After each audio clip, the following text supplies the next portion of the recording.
আজকে আমি যে গল্পটা বলবো তার নাম হচ্ছে রহস্যময় চিঠি। তাহলে শুরু করা যাক।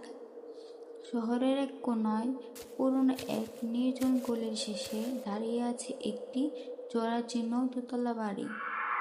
দেয়ালে চুন খসে পড়েছে, জানালায় গ্রিলে মরিচিকা, ছাদের ধারে দিয়ে গজে উঠেছে আগাছা। এখানে থাকেন রফিক সাহেব, বয়স প্রায় 80 কোঠায়, চোখে মোটা চশমা, পরনে ধুতি পাঞ্জাবি আর হাতে থাকে একটি পুরনো বই। তিনি এক সময় কলেজের ইংরেজি অধ্যাপক ছিলেন। স্ত্রীগত হয়েছেন বহু বছর আগে, সন্তানও নেই। দিন কেটে যায় একাকিত্বে।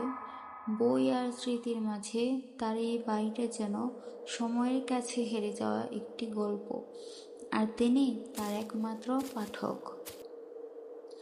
একদিন বিকেলে দরজায় টোকা পড়ল। দরজা খুলতেই দেখা গেল এক তরুণ ডাকপিয়ন দাঁড়িয়ে আছে, হাতে একটি খাম। চুপচাপ হাতে খামটি ধরিয়ে দিয়ে চলে গেল। রফিক সাহেব অবাক হয়ে খামের দিকে তাকালেন।